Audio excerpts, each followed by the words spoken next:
టీటీడీలో గత గవర్నమెంట్ అప్పుడు జరిగిన దొంగతనాన్ని వీడియోలు బయటకు వచ్చింది. దాని మా హస్తం లేదు, కావాలని ఇది ఎక్కడో జరిగింది, మా మీద నెపం చూపిస్తున్నారని భూమా కనకరెడ్డి మాట్లాడారు. దాని మీద మీరు అంటే వాళ్ళు ఏ పని చేసినా మేము ఇది చేసామని చెప్పి ఒప్పుకునే పరిస్థితుందా? కల్తీ నెయ్యి వాడి లడ్డులు తయారు చేసిన విధానంలో అవ్వచ్చు, దాన్ని పూర్తి స్థాయిగా ల్యాబ్ రిపోర్ట్స్ వచ్చినా సరే వాళ్ళు దాన్ని ఏం చెప్పారు, మాకేం సంబంధం లేదు, ఇదంతా ఓన్లీ క్రియేట్ చేస్తున్నారు, కుటుంబ ప్రభుత్వం కావాలని చెప్పని వైసీపీని దిగదార్చడం కోసం క్రియేట్ చేస్తున్నారని చెప్పారు. ఇప్పుడైనా అదే, అంటే వాళ్ళు చేసే ఏ అవినీతులు ఉంటాయో అవినీతులన్నీ కప్పించుకోవడం కోసం కూటమి ప్రభుత్వం నెపం వేయడం తప్పితే ఒక ఆత్మపరిశీలన చేసుకుంటే అసలు మనం ఏమేం చేశాము, అసలు మనం ఎందుకు ఈ 11 స్థాయికి పడిపోయాము, వైనాట్ 175 నుంచి ఎందుకు 11కు పడిపోయామని ఈ రోజుకి కూడా ఆత్మపరిశీలన చేసే పని లేదు. అలాగే కరుణాకర్ రెడ్డి గారు ఒక్కసారి మీరు ఆలోచించుకోండి, మీరు గత ప్రభుత్వంలో ఏమేమి అవినీతులు చేశారో ఆ వెంకన్న స్వామితోనే మీరు పెట్టుకున్న కాబట్టి మీరు ఏ స్థాయికి దిగజారిపోయారు అనేది ఇంకా మేము చెప్పవసరలా.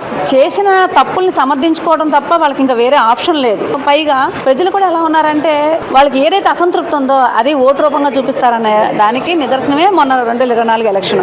కాబట్టి ఇప్పుడు మనం ఎన్ని ప్రెస్ మీట్లు పెట్టి ఎంత మా తప్పు లేదు, కావాలనే కుటుంబ ప్రభుత్వం మా మీద బురద జల్లుతుంది, మమ్మల్ని కించపరిచేలా చేస్తుందని చెప్పి అన్నప్పటికీ కూడా ప్రజలు చూస్తున్నారు. గత గవర్నమెంట్ లోనే టెంపుల్స్ బాగున్నాయి రాష్ట్రంలో, ఈ గవర్నమెంట్ వచ్చిన తర్వాత టెంపుల్ కానీ ఎక్కడైనా అసలు ఇష్టం వచ్చినట్టు అసలు మాట్లాడడానికి టెంపుల్స్ బాగున్నాయి అనడానికి 150 పైచులకు దేవాలయాల మీద అలాంటి దాడులు జరుగుతుంటే కనీసం నోరు ఎత్తని జగన్మోహన్ రెడ్డి ఈ రోజు ఆ మాట ఎలా మాట్లాడతాడు? అలా నోరు ఎత్తలేదు కాబట్టి ఈ రోజు అకస్పాతాలకు వెళ్ళిపోయాడు. నిజంగా ఆ రోజు కనుక జరిగినట్టుగా మాట్లాడి కనీసం ఎంక్వైరీలన్నా వేసుంటే భగవంతుడి కృపకి పాత్రుడు అయ్యాడు, అంటే ఆయన భాషలో చెప్పాలంటే. కానీ ఈ రోజు అది కూడా లేకుండా దేవాలయాల మీద చాలా దారుణమైన దాడులు చేయించి, చాలా అని చెప్పుకోవడానికి కూడా ఇబ్బందికరమైన దాడులు చేయించి ఈ రోజు ఆ స్థాయికి దిగజారిపోయాడు.